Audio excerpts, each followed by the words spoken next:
Carnaval chegando, logo depois vem a Semana Santa, né? E você, tá pensando em alugar um imóvel por temporada?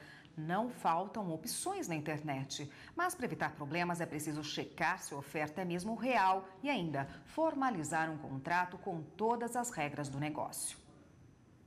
As ofertas na internet para quem quer alugar imóvel por temporada são as mais diversas. E a procura por esse tipo de serviço cresce nesta época do ano. Muitos querem aproveitar as férias e os feriados prolongados. É o caso de Marco Aurélio. No ano passado, ele reservou uma casa em Orlando, nos Estados Unidos, e teve que seguir uma série de regras.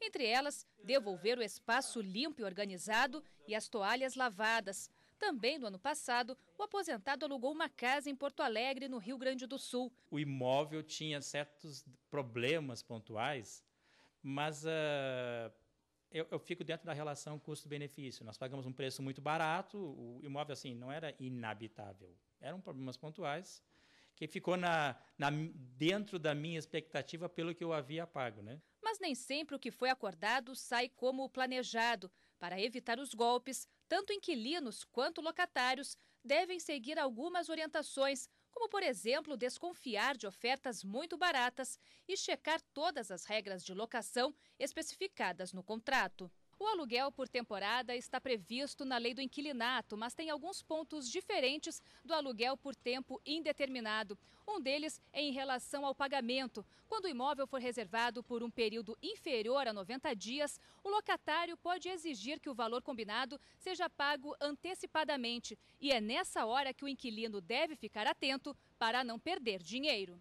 Este advogado explica que é importante registrar um contrato por escrito com todas as informações das partes, das características do imóvel e, se possível, fazer uma vistoria prévia no local. Dentro desse período expresso de locação, se ultrapassar esse período e o locatário não deixar o imóvel, o locador tem que, logo após os 30 dias após esse período, entrar com ação de despejo. Se ele não entrar, esse contrato automaticamente vai se tornar um contrato por tempo indeterminado e vai ser regido normalmente pela lei do inquilinato e não pelos artigos que regulamentam a alocação por temporada. Maria Helena tem uma casa em Trancoso, na Bahia, e costuma alugar o imóvel durante todo o ano. Está nesta atividade há 22 anos e diz que nunca teve problemas com os inquilinos, mas não dispensa o contrato na hora de fazer a negociação. Meu contrato é um contrato simplificado de locação, temporário, é óbvio.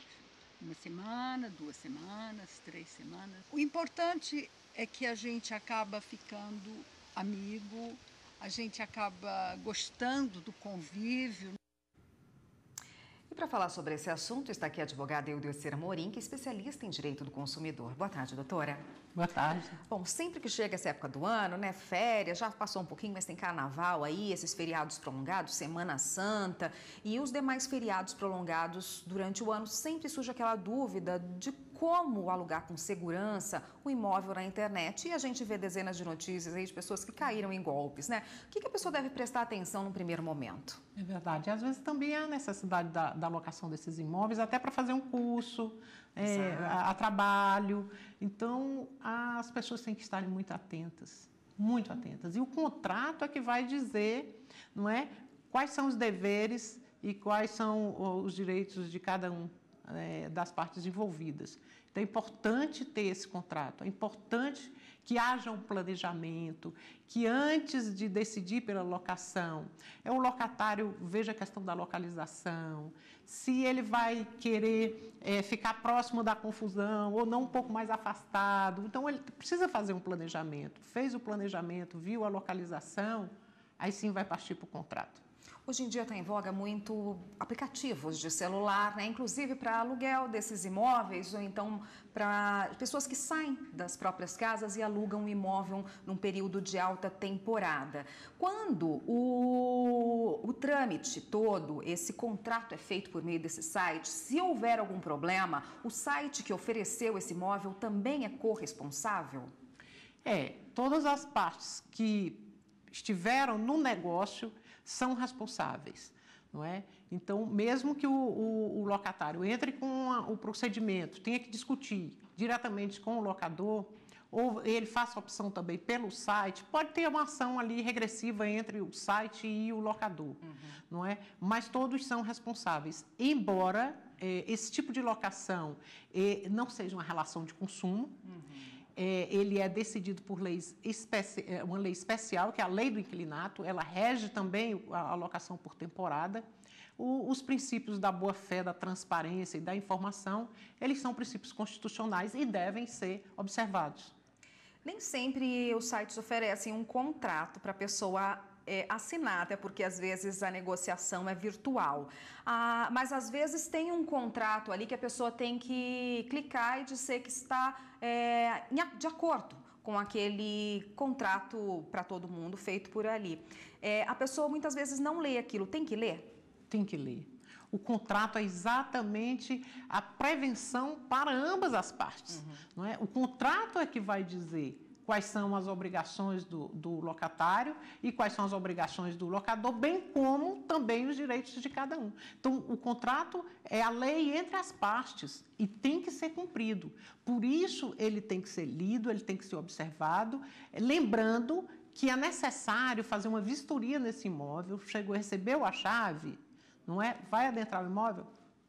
Pode ser de próprio punho. Pega um papel, uma caneta e escreve as condições em que encontrou o imóvel. Pode tirar foto também. Claro, deve.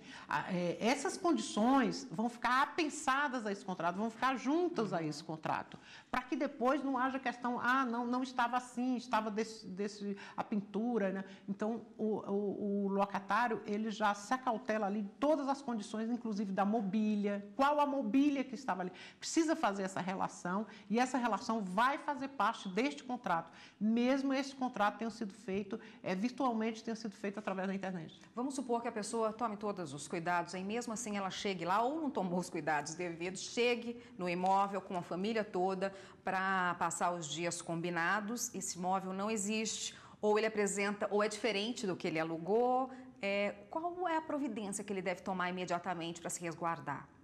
Se o imóvel não existe, aí é golpe, tem que ir à delegacia de polícia. Aí é caso de polícia. Neste caso específico do golpe, é a delegacia de polícia que resolve.